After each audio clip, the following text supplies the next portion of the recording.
Various residents spoke out today to discuss their concerns at the commissioners' meeting in North Bergen. A shocking allegation regarding the investigation of a deceased baby found in a dumpster at Eagle Recycling back in March of 2006 was also in question. There was a baby found dead in the recycling plant. Why? Does anybody know why?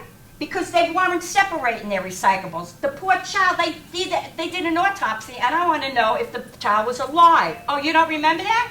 Look in the New York Times, sir. 2006 in March, a baby that was full term was found there, and it was crushed by the recycling stuff that they do.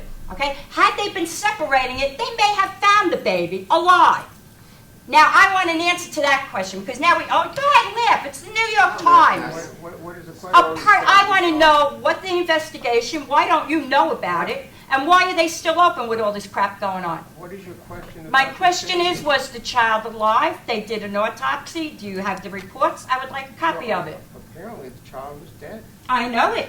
Smart ass. So why are you asking? I'm asking you because they were doing it to see if the child was alive before it went through the recycling material. What was the result of the autopsy? I'm asking you. Why wouldn't you know? So you're the one this with the happened in our knowledge of town. it. Well, you're the one that let them do business in this town, aren't you? Wait a minute. No, you let them do business. You were the host agreement. You asked them to be the host. You raised an issue about an autopsy of a child Right. found dead. I want to know why none of you know So it. if you read about it, what did it say? It said they were awaiting the results. When was this? 2006. Are they still waiting, or don't you know? That's my question. I'm asking you. You should know about this. Thank you very much. Thank you. Thank the baby that was dead.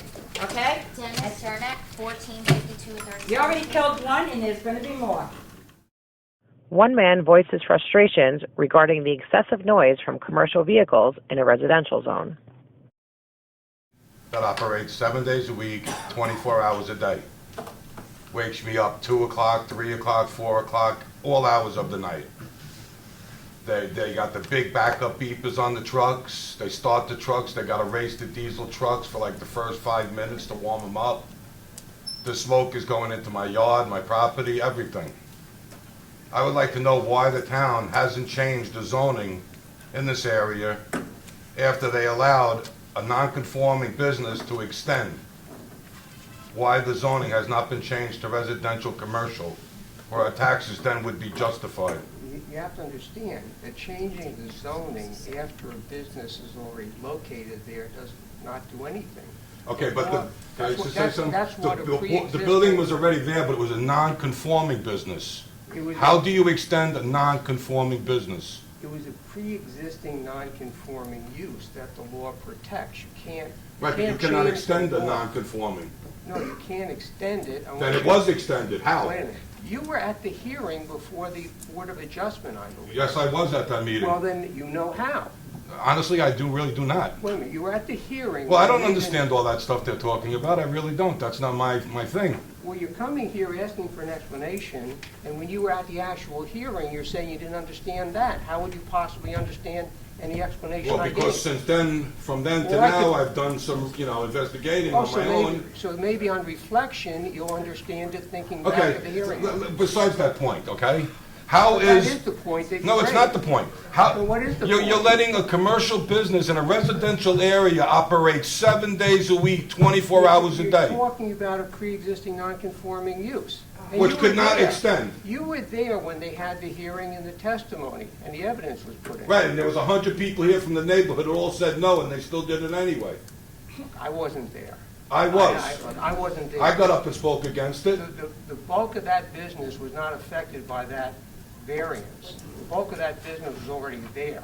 I think it was just an extension of a... It wasn't there. They took residential homes down, okay? Okay, yeah. Residential homes and turned it into commercial. So why am I paying taxes for a strictly residential zoned area Yeah, when but you're missing the it's whole nothing point. but... On what point am I missing? You're missing the whole point.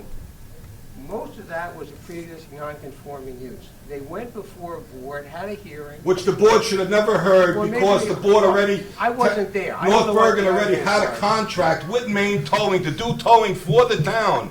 So it's a Well, yeah. conflict of interest for them to have the zoning hearing in North Bergen. One has nothing to do with it. Yes, it does. No, it doesn't. Okay, if that has nothing to do with it, how are they allowed to operate 7 days a week, 24 hours a day? That has a lot to do. For Hudson County TV, I'm Michelle Latour. For more programming, log on to hudsoncountytv.com.